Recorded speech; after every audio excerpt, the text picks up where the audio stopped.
ওয়াকফ আইন কত ভয়ঙ্কর ও কংগ্রেস আমাদের অর্থাৎ হিন্দুদের কি সর্বনাশ করে গেছে তা দেখুন। এই কালা কানুন অপসারণ ও ওয়াকফ বোর্ড তুলে দেওয়ার দাবিতে গণ আন্দোলন গড়ে তুলুন। যে কোনো মুহূর্তে আপনাকে গৃহহীন করতে পারে এই আইন। ওয়াকফ অ্যাক্ট 1993 এবং 2013 সম্বন্ধে দু চারটি কথা জেনে রাখা ভালো। মহামান্য সর্বোচ্চ আদালতে পিআইএল নথিভুক্ত হয়েছে। মহামান্য সর্বোচ্চ আদালতে শুনানিও শীঘ্র শুরু হবে বলে মনে করা হচ্ছে। প্রথম ওয়াক লিপিবদ্ধ হয় 1913 সালে ব্রিটিশ জামানায়। পরে 1955 সালে সেটি সামান্য সংস্কার করা হয়। 1993 সালে এই এক নিঃশব্দে নীরবে সংখ্যার বিচারে সংখ্যালঘু কংগ্রেস সরকারের দ্বারা কালা কানুনে পরিণত হয়। পরে 2013 সালে সেটিকে আরো কিছু পরিমার্জন করে আক্ষরিক অর্থে দেশের সারে সর্বনাশ করে পাশ করে নেয় তদানীন্তন কংগ্রেস। কি আছে এই কালা কানুনে?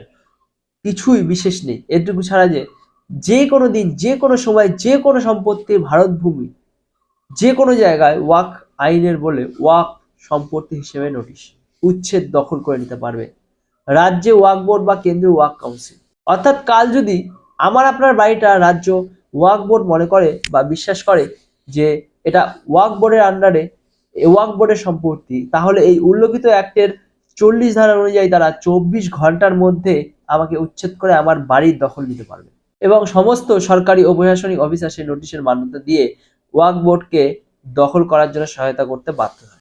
তাহলে আমি কি করতে পারি? আমি কোন আদালত বা আইনের দ্বারস্থ হতে পারবো না। ওয়াক বোর্ড বা কাউন্সিলের বিরুদ্ধে কোনো আইনি প্রক্রিয়া চালু করা যাবে না। শুধুমাত্র একমাত্র ওয়াক ও ট্রাইব্যুনালেই আমার আপত্তি জানাতে পারি।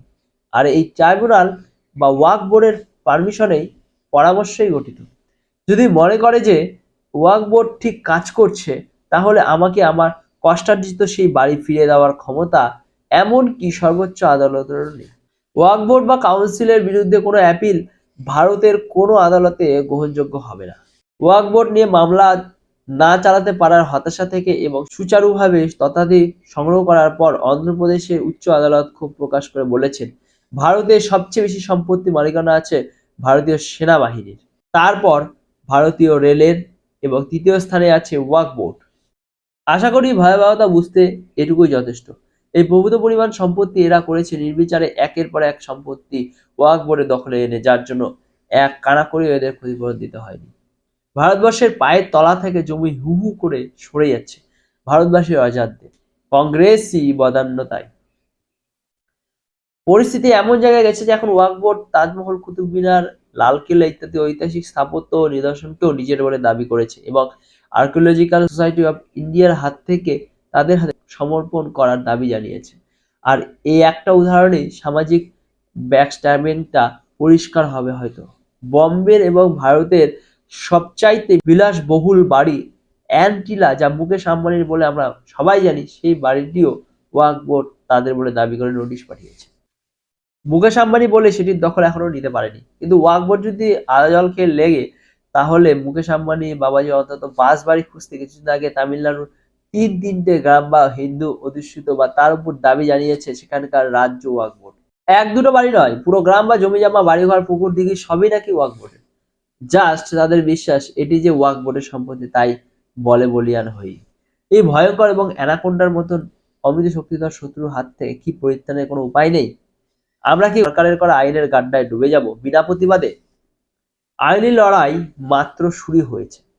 সুপ্রিম কোর্টে শুনানি আইনি লড়াই মাত্র শুরু হয়েছে। সুপ্রিম কোর্টে শুনানি শুরু হবে হয়তো নভেম্বর মাসেই। তাদের তরফ থেকে নিম্নলিখিত যুক্তি থাকতে পারে। ভারত 1976 সাল থেকে লিখিত এবং ঘোষিত সেকুলার দেশ। সেখান থেকে 1991 সালে প্রণীত একটি সাম্প্রদায়িক আইনের কোনো লোকাস স্ট্যান্ডি বা আইনি স্বীকৃতি নেই। যে আইন দেশের কোনো একটি রাজ্য বা কেন্দ্রশাসিত অঞ্চলে বলবৎ নয় তৎক্ষণাৎ বাতিল করা উচিত, কারণ তা না হলে সংবিধানে প্রদত্ত রাইট বা অধিকার ভঙ্গ করা হয়, সমতাও রক্ষা হয় না। তা কোনো সরকার করতে পারে না।